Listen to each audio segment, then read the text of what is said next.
विज्ञान के कक्षा 8वीं में आप सभी का स्वागत है। आज हम इतिहास की पुस्तक सामाजिक एवं राजनीतिक जीवन 3 इसके तीसरे अध्याय का अध्ययन करेंगे।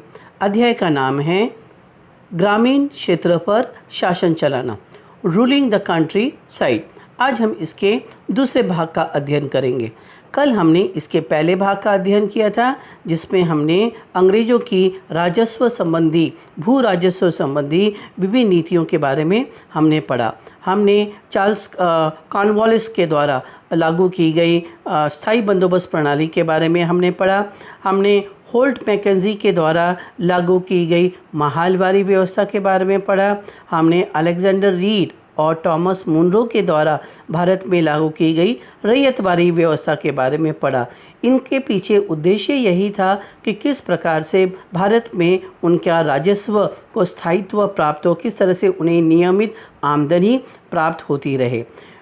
इंग्लैंड में उस 16वीं शताब्दी में औद्योगिक क्रांति शुरू हुई और वहाँ पर बहुत बड़े पैमाने पर वस्त्रों का उत्पादन शुरू हुआ और उसके लिए उन्हें डाई की ज़रूरत थी, कपड़ों को रंगने के माध्यम की ज़रूरत थी और उन्होंने भारत में पाई जाने वाली नील बेहतर समझी और इस तरह से उन्होंने देखा कि किस तरह से हम भारत में नील के व्यवसाय को बढ़ा सकते हैं और किस तरह से इस व्यवसाय से हम लाभ कमा सकते हैं। वैसे तो विश्व में अन्य जगह पर भी नील का उत्पादन होता था, जैसे कैरिबियाई द्वीप समूह, लेकिन वे भारत की तरफ ही क्यों आकर्षित हुए, यही हमें इस प्रस्तुत पाठ में पढ़ना है। Dear children, yesterday we have learned about the various revenue policies adopted by the East India Company and the British government as a whole. In that lesson, we have learned how they stabilize, how they regularize their fiscal policy so as to maintain a regular revenue from this country. For that, various Governor General had adopted various revenue policy, like Charles Cornwallis had adopted the permanent settlement policy. Holt Mackenzie, he has introduced Mahalwari system, and Alexander Reed and Thomas Munro, he introduced Rayatwari system. In 16th century, their industrial revolution took place in Europe, and there was a revolution in the production of the textile, and for dyeing and for coloring of the textile, they required a medium called indigo, and they looked towards India for the indigo supply, because the indigo which is produced in India was far more better than that is produced in the European country. Whereas in some part of the Caribbean islands also now indigo were produced on a large scale, but on account of the revolt they turned their attention fully towards India. Now in this chapter we shall be learning how they utilized India as a medium for indigo plantation, and what were the result, what were the different method of the indigo plantation in India. So now let us begin our lesson. आइए हम अपने पाठ की शुरुआत करते हैं। Saint Domingo में गुलामों की बगावत। सेंट डोमिंगो ये जो है कैरिबियन द्वीप समूह में एक छोटा सा द्वीप है और इस द्वीप पर फ्रांस और ब्रिटेन ने अपने उपनिवेश स्थापित किए और यहाँ पर गुलामों की सहायता से उन्होंने यहाँ पर बड़े बड़े बागान लगाए नील के, और साथ ही में इस प्रांत का उपयोग वो गन्ने की पैदावार के लिए भी करते थे। Look at this map carefully. It is showing an island called Domingo, Saint Domingo Island, which is a part of the Caribbean island group, and it was the colony of the France and Britain. They together utilized this island for indigo plantation and for sugarcane plantation. Now let us move to next part. आइए हम आगे इनके बारे में जानें। Saint Domingo में गुलामों की बगावत। सेंट डोमिंगो में 1791 में गुलामों ने विद्रोह किया। ये जो आप चित्र दिखाया गया चित्र देख रहे हैं, ये चित्र स्कुदोल्स्की के द्वारा बनाया गया चित्र है, जो अगस्त 1791 में वहाँ के स्थानिक निवासियों ने जो ब्रिटिश और फ्रांस के खिलाफ जो विद्रोह किया था उसके बारे में दर्शा रहे हैं। This picture had been portrayed by a painter called Sudolsky, and it is depicted in this picture a revolt which occurred in 1791, where the slaves of Saint Domingo revolted against French officer and British officers. Saint Domingo में गुलामों की बगावत। 18वीं शताब्दी में फ्रांसीसी बागान मालिकों ने कैरिबियाई द्वीप समूह में स्थित फ्रांसीसी उपनिवेश सेंट डोमिंगो में नील और चीनी का उत्पादन शुरू किया। इन बागानों में काम करने वाले अफ्रीकी गुलामों ने 22 अगस्त 1791 ईस्वी में फ्रेंच और ब्रिटिशों के खिलाफ विद्रोह किया। क्यों विद्रोह किया? क्योंकि उनको दमनकारी बर्ताव किया जाता था इनके साथ। वहाँ का भौगोलिक परिवेश भी, वहाँ की जलवायु भी अच्छी नहीं थी। मलेरिया, तपेदिक जैसे वहाँ पर बीमारियाँ आम थी। यहाँ के मज़दूरों को किसी भी प्रकार की कोई सुविधा नहीं दी जाती थी। वहाँ का वेतनमान कम था और उनको गुलामों की तरह बेचा और ख़रीदा जाता था। मतलब वहाँ पर किसी भी प्रकार का नागरिक अधिकार उनको नहीं दिया गया था। उन्होंने बागान जला दिए और अपने मालिकों को भी मार डाला, क्योंकि वो इससे मुक्ति पाना चाहते थे। 1792 ईस्वी में फ्रांस ने अपने उपनिवेशों में दास प्रथा समाप्त कर दी। यानी इस क्रांति के बाद परिणाम क्या हुआ कि फ्रांस ने इस द्वीप समूह को आज़ादी दे दी और यहाँ पर अपनी दास प्रथा समाप्त कर दी। इनके कारण कैरिबियाई द्वीप समूह में नील की कृषि पूरी तरह से ठप हो गई। हमने अभी पिछले ही भाग में पढ़ा कि किस तरह से 1783 से लेकर 1792 ईस्वी के बीच में यूरोप के कई देश नील की पैदावार करते थे, लेकिन इस क्रांति के कारण यूरोप में लगभग नील की पैदावार ठप हो गई। यहाँ के स्थानिक निवासियों ने नील की कृषि करने से इनकार कर दिया। In the 18th century, French planters began producing indigo and sugar in French colonies Saint Domingo, located in the Caribbean island. African slaves who worked in this plantation revolted against the French and British on 22nd August 1791 AD. They burned the plantation and killed their owners. Why? Because they want to free themselves from the clutches of the tyrannical rules of the French and the British. On account of the unhealthy climate, on account of the lack of the civic right, the slaves were rarely paid any money to sustain themselves, to sustain their lives. That's why they want to be to free themselves from the tyrannical rule of the French and the British colony. They burned the plantation and killed their owners. In 1792, France abolished slavery in its colony. This event led to the abolition of indigo cultivation in the Caribbean island. Hence, the indigo production declined worldwide. Because during 1783 to 1793, this Caribbean island used to produce indigo on a large scale, and the entire demand of the European country for the indigo was fulfilled through this island only. They needed to rely upon the Indian plantations. That's why the European power didn't thought about India. Bharat में Britain की बढ़ती दिलचस्पी, Britain turns to India. Caribbean क्रांति 1783 से लेकर 1792 में हुई, जिसके कारण विश्व में नील का उत्पादन घट गया।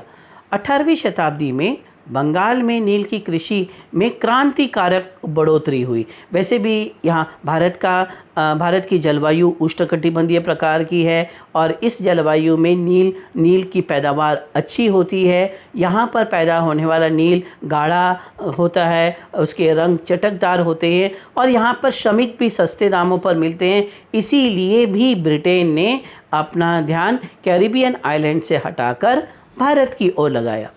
1788 में ब्रिटेन द्वारा आयात किए गए नील में भारतीय नील का हिस्सा मात्र 30% था, लेकिन 1810 ईस्वी में ब्रिटेन द्वारा आयात किए गए नील में भारतीय नील का हिस्सा बढ़कर 95% हो चुका था। कारण आपको मालूम है, 1792 में वहाँ पर कैरिबियन आइलैंड में, कैरिबियन द्वीप समूह में फ्रेंच कॉलोनीज़ और ब्रिटिश कॉलोनी के विरुद्ध संघर्ष हुआ और उसके कारण उन्होंने वहाँ के निवासियों को मुक्त कर दिया दासत्व से। इसलिए वो अपनी मर्जी से अब खेती कर सकते थे। नील की पैदावार करने के लिए उनको बाध्य नहीं किया जा सकता था। इसीलिए अब एक विकल्प के तौर पर अंग्रेज़ों ने, यानी ईस्ट इंडिया कंपनी ने भारत की ओर ध्यान दिया और यहाँ के भारतीय किसानों को ये मजबूर किया कि आप नील की पैदावार बढ़ाएं।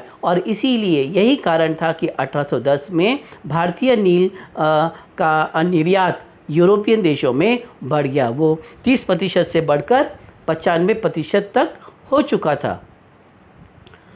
World indigo production declined due to the Caribbean Revolution that occurred between 1783 to 1792, and as a result, the overall indigo production in the Caribbean island declined during that era. In the 18th century, there was a revolutionary increase in indigo cultivation in Bengal. You know the climate of the Bengal. It is located above the Tropic of Cancer. It is a tropical. The climate is tropical, and that's why the indigo produced in this area is quite thicker and quite bright in color. That's why the East Indian Company and the Governor Generals through various policies compelled the Indian farmers to increase the area under indigo plantation. In 1788, the share of Indian indigo was only 30% of the imported indigo by Britain. But in 1810, the share of Indian indigo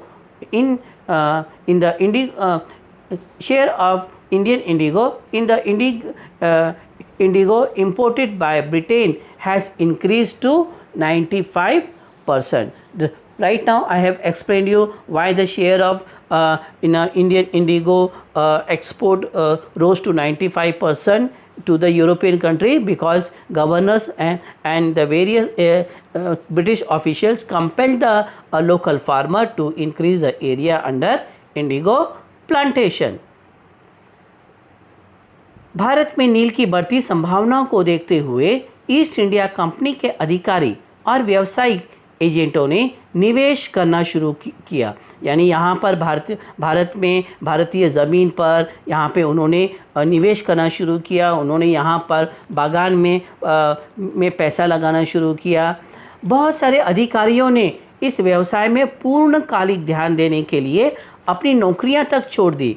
Scotland और England के व्यापारियों ने यहाँ ज़मीनें खरीदी और उस पर नील के बागान विकसित किए, और इसके लिए ईस्ट इंडिया कंपनी स्वयं और बहुत सारे छोटे मोटे व्यावसायिक बैंक जो भारत में उस समय विकसित हो चुके थे, उन्होंने इन व्यावसायिकों को वाजबी दाम पर कर्जे देने शुरू किए ताकि वो नील का व्यापार कर सके, ज़मीनें खरीद सके, उपकरण खरीद सके। ऐसे इस प्रकार उन्होंने नील के व्यापार से जुड़े अन्य व्यवसाय भी भारत में उस वक्त विकसित होने शुरू हो गए। Seeing the growing potentials of indigo in India, East India Company executives and business agents started investing in indigo plantation. Many executives quit their jobs to pursue full-time attention in the business. Merchants and merchants from Scotland and England bought land here and developed indigo plantation thereon. East India Company and the commercial banks started giving loans to indigo traders so that they would be able to purchase the most fertile land, agrarian tools, etc., and to carry out various associated activities related to the indigo business. नील की खेती कैसे होती थी? How was indigo cultivated? नील की खेती के दो प्रमुख तरीके थे. Two main systems of indigo cultivations were prevalent during those time. पहला निज खेती, the first one was nij cultivation, और दूसरा रैयती खेती, second one was rowet cultivation या रैयत cultivation. So there were two ways of the indigo cultivation in India. One is the niche cultivation and another one was rowet cultivation. यानी भारत में नील की कृषि के दो प्रकार थे, एक निज खेती और दूसरा है रैयती खेती. आइए हम एक एक करके इनके बारे में जानें. निज खेती, निज कल्टीवेशन. निज खेती की व्यवस्था में बागान मालिक खुद अपनी ज़मीन में नील का उत्पादन करते थे. इसके लिए या तो वे अपनी स्वयं की ज़मीन खरीद लेते थे या दूसरे ज़मींदारों से भाड़े पर उनकी ज़मीन ले लेते थे. वे मज़दूरों और उनके उपकरणों को भी भाड़े में ले लेते थे. देखिए, बागान मालिकों को निज खेती का क्षेत्रफल फैलाने में निज खेती के दो तरीके थे. पहला है निज खेती के प्रकार में बागान मालिक खुद अपनी ज़मीन में नील का उत्पादन करते थे. या तो वे दूसरे ज़मीन खरीद लेते थे या दूसरे ज़मींदारों से भाड़े पर ले लेते थे और मज़दूरों को काम पर लगाकर नील की खेती करते थे. In niche indigo farming system, the planters themselves produce indigo in their land, hired farmer. In this system, the planter produced indigo on those land which were under his direct control. The planter either bought the land or rented it from the zamindar. He directly employed laborers to produce indigo. निज खेती की समस्याएं. निज खेती की क्या क्या समस्याएं थी? बागान मालिकों को निज खेती का क्षेत्रफल फैलाने में मुश्किल आ रही थी. नील की खेती केवल उपजाऊ ज़मीन पर ही की जा सकती थी. ऐसी ज़मीनों पर आबादी पहले से ही ज़्यादा थी. यहाँ वहाँ छोटे मोटे खेत ही उनके हाथ लग पाते थे. नील की खेती करने के लिए उन्हें बड़े बड़े भूखंडों की ज़रूरत थी. इस तरह की ज़मीन उन्हें कहाँ से मिलती? उन्होंने नील की फैक्ट्री के इर्द गिर्द पट्टे पर ज़मीन लेने के प्रयास किए. वहाँ के किसानों को भी हटवाया, लेकिन इसके कारण क्या हुआ? इसका परिणाम क्या हुआ कि उनका स्थानिक लोगों के साथ टकराव होना शुरू हुआ और इस तरह से विद्रोह की स्थिति उत्पन्न हो गई. मज़दूरों का इंतज़ाम करना भी आसान नहीं था. बड़े बागान के लिए बहुत सारे मज़दूरों की ज़रूरत होती थी. मज़दूरों की ज़रूरत भी सबसे ज़्यादा उसी समय होती थी जब किसान धान की खेती में व्यस्त होते थे. बड़े पैमाने पर निज खेती के लिए बहुत सारे बैलों की ज़रूरत होती थी. एक बीघा नील की खेती के लिए 2 हल चाहिए होते. अब बीघा मतलब क्या? ये एक प्रकार की ज़मीन मापने की इकाई है. एक बीघा मतलब 0.4 एकड़.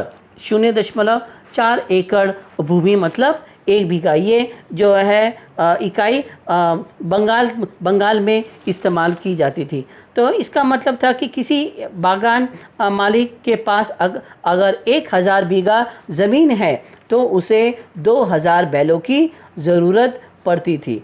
हलों को खरीदना और उनका रखरखाव भी एक बहुत बड़ी समस्या थी। किसानों से भी हल नहीं मिल सकते थे क्योंकि वे उस वक्त खरीफ जो ऋतु की गतिविधियों में जुड़े होते थे, क्योंकि वहाँ पे पश्चिम बंगाल में उसी समय धान की खेती होती थी। और इस व्यवस्था में किसानों को ये बाध्य किया गया कि वो अपनी कुल ज़मीन का 25% भूमि इसके लिए आरक्षित रखें। और सबसे बड़ा नुकसान क्या है, एक बार अगर आपने वहाँ पर नील का पौधा लगाया तो आपकी ज़मीन पूरी तरह से हमेशा के लिए बंजर हो जाती थी। The problem with niche cultivation. Indigo could only be cultivated on fertile land, but these areas were densely populated and hence only small plots of land could be acquired. This made it difficult to expand the area under niche cultivation. They attempted to lease in the land around the indigo factory. While doing so, they evicted peasants from the area. Peasants' eviction always created conflict and tension. A large plantation required a large number of workers. Work at indigo plantation coincide with the time when peasants were busy with rice cultivation. Since in India, there during that period, there used to be kharif season, and all the landless laborers and the farmers were used to engage in the field during that time for paddy cultivation. Hence, mobilizing the labor for indigo cultivation was a difficult task. Large scale niche cultivation also required many plows and bullocks. It was a big problem to burr and maintain the plow. Since the plow and bullocks of peasants were busy in rice cultivation, it was not possible to hire for them, and a lot of plows and bullocks were needed. 2 plows and bullocks required for 1 bigha of land. Bigha, what do you mean by bigha? Bigha is a measure for a land. 1 bigha is equal to 0.4 acres. So thus, for 1 bigha of land, at least 2 plows and bullocks were required. Accordingly, 2,000 plows were required for 1,000 bighas of land. Buying so many plows and bullocks and their maintenance was a big problem. Till the 19th century, planters were not willing to expand the area under niche cultivation because of the above mentioned problem. Less than 25% of the indigo cultivation was done under niche cultivation. Less than 25. So these were the problems related with the niche plantations. रैयत खेती, नील की रैयत खेती। रैयती व्यवस्था के अंतर्गत बागान मालिकों और रैयत के मध्य नील की खेती की सहमति के लिए एक अनुबंध किया जाता था। कई बार गांव के मुखिया को भी रैयतों की ओर से सहमति के लिए बाध्य कर लिया जाता था। यानी कई बार किसान स्वेच्छा से अपनी भूमि नील की कृषि के लिए देने के लिए तैयार नहीं होते थे, तो उस समय गांव के मुखिया, हमने देखा कि महालवारी व्यवस्था में गांव के मुखिया को ये जिम्मेदारी दी जाती थी कि किसानों से कर वसूल करे और इस तरह से उनसे सरकार की ओर से बात करे। तो यहाँ पर भी इस व्यवस्था में भी जो है गांव के मुखिया को तैयार किया जाता है कि वो किसानों से बात करे और अनुबंध पर स्वीकार करे। अनुबंध पर हस्ताक्षर करने वाले किसानों को उपकरण, बीज, भूमि को तैयार करने के लिए नगद कर्जा दिया जाता था। प्रत्येक रैयत को अपनी भूमि का 25% नील की कृषि के लिए आरक्षित रखना पड़ता था। यानी उनकी कुल भूमि का 25% भूमि यहाँ पर उनको इनके लिए नील की कृषि के लिए देनी पड़ती थी। कटाई के बाद जब फसल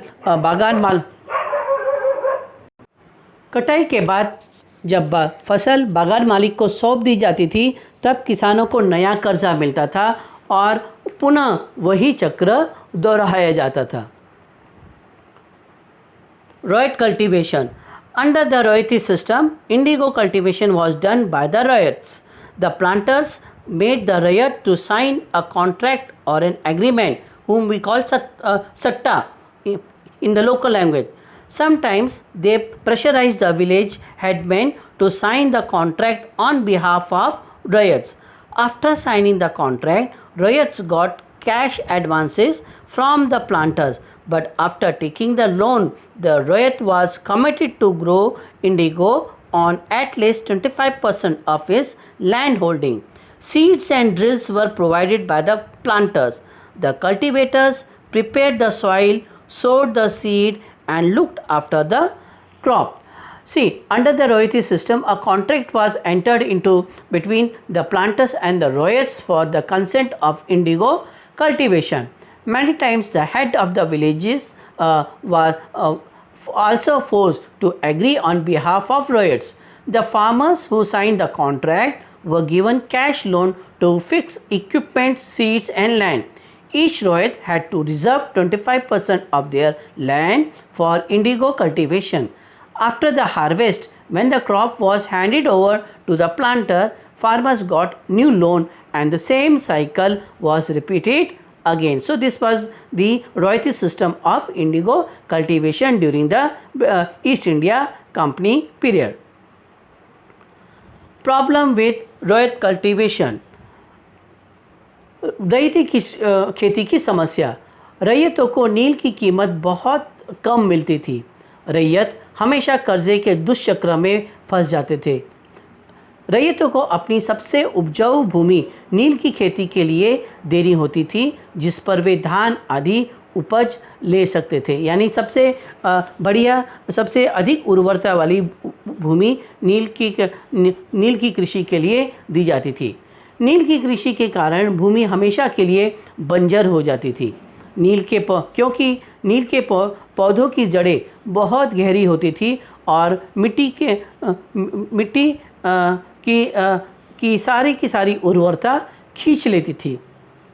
नील की कटाई के बाद वहाँ पर धान की खेती बिल्कुल भी नहीं की जा सकती, क्योंकि वो सारी ये उर्वरता सोख ली जाती थी और नील के पौधों की जड़ें मिट्टी में बहुत गहराई तक चली जाती थी और उनकी गांठें जो है उनसे हमेशा नए नए पौधे उगते रहते थे। वो सारी की सारी उर्वरता सोख लेते थे, तो ये भूमि हमेशा के लिए किसानों की बंजर हो जाती थी। Ryots used to get a very little cost of indigo. Means the merchants who deals with the indigo trade, they used to offer a very little price for the final indigo. The Ryots were also caught in the vicious circle of debts. Ryots had to give their most fertile land for cultivation of indigo, on which they could take paddy cultivated produce. The land used to be barren forever due to indigo's agriculture, because the roots of the indigo plant penetrate deep into the soil, and they used to absorb all the nutrients and the minerals of that soil, and that soil turns into a fallow land and turns into a wilderness. The roots of the indigo plants were penetrated very deep, and soil used to draw a lot of fertility. Paddy could not be cultivated after harvesting indigo, because all the nutrients were being taken away by the indigo plant and nothing remained. That's why this type of the land was not suitable for the paddy cultivation. नील का उत्पादन कैसे होता है? अब हम जानते हैं कि नील बनाई कैसे जाती है। नील बनाने के अलग अलग चरण हैं। सबसे पहला चरण, नील के पौधों को कारखाने में स्थित वैट्स का मतलब है हाउद होता है, एक चरणबद्ध से पहले सीढ़ीदार हाउद, सबसे पहले ऊपर वाला हाउद, फिर उसके एक सीढ़ी नीचे दूसरा हाउद, फिर तीसरा हाउद। इस तरह से हाउदों की कई सीढ़ीदार श्रृंखला होती है, तो इसी को हम कहते हैं वैट्स। तो नील के पौधों को कारखानों में स्थित वैट्स या हाउद में गर्म पानी में कई घंटों तक डुबोया जाता था और इसको हम कहते हैं स्टीपर कुंड। जब पौधे किण्वित हो जाते हैं यानी फर्मेंट हो जाते हैं तो द्रव्य में बुलबुले उठने लगते हैं। सड़ी हुई पट्टियों को हाउद से निकालकर द्रव्य को दूसरे या हाउदों में छाना जाता है, यानी जो सड़ी हुई पत्तियां होती है, नील की पत्तियां होती हैं, उनको निकाल दिया जाता है। तब तक जो ये जो पत्तियां होती हैं अपना रंग पानी में छोड़ देती है। दूसरे हाउद को बीटर वैट कहते हैं। इसमें घोल को लगातार हिलाया जाता है और फिर पैडलों से खंगाला जाता है, यानी ऊपर का पानी नीचे, नीचे का पानी ऊपर। जब ये द्रव्य पहले हरा और फिर नीला हो जाता है तो फिर इसमें चूने का पानी डाला जाता है। धीरे धीरे नील की पपड़ियाँ नीचे जमने लगती है और साफ पानी द्रव्य ऊपर के स्तर पर आ जाता है और इस तरह से नील की लुगदी बन जाती नीचे। उसको फिर चौथे हाउद में जमा करके उसको सुखाया जाता है, उसके अलग अलग ब्लॉक्स बनाए जाते हैं और इस प्रकार से नील बिकने के लिए, बाज़ार में बिकने के लिए तैयार हो जाता है। The indigo plant is dipped in hot water for several hours in vats, or whom we call haud in the local language, located in the factory, and these vats were known as stepper furrow. When the plants fermented, the liquid begins to boil and bubble, forms a bubble. Rotten leaves were taken out the vat and liquid drained into another vat just below it. The second vat is called the beater vat, in which the solution is stirred continuously and paddled are reconstructed. When this liquid first turned green and then blue, the limestone water is added to it. Gradually, the indigo scabs freezes, separate the matter and makes the indigo pulp and dry it. Now after at the last stage, the indigo scabs were formed, sediments were formed, and these sediments were then collected and drawn into the another tank, and they allow it to dry, and then blocks of the indigo were formed and they were ready for sale. Thus the indigo ready for sale. ये देखिए इस चित्र में ये जो site दिखाई गई है, फैक्ट्री का स्थान दिखाया गया है, कैसे यहाँ पर अलग अलग हाउदों की श्रेणी है। सबसे ऊपर पत्तियों को सड़ाया जाता है, फिर वहाँ पर उसमें पत्तियों को निकाल कर वो पानी छाना जाता है और उसमें फिर चूने का पानी मिलाया जाता है। फिर इसमें जो जो सेडिमेंट होते हैं वो नीचे जमने देता है और लास्ट में जो जमा हुआ जो नील है उसको एकत्रित करके उसके ब्लॉक्स बना के सुखाकर उसको बाज़ार में बेचने के लिए तैयार किया जाता है। इस प्रकार से हमने इस पाठ का दूसरा भाग पूर्ण किया। आप इस पाठ के मुख्य मुद्दों को एक बार पढ़िए। जो बात आपको समझ में नहीं आई, जो तथ्य समझ में नहीं आया, वो आप हमसे पूछ सकते हैं। आपकी शंका का निवारण किया जाएगा। इन मुद्दों को अपनी क्लासबुक नोटबुक में अच्छे हैंडराइटिंग से लिखिए, इसको याद कीजिए। धन्यवाद।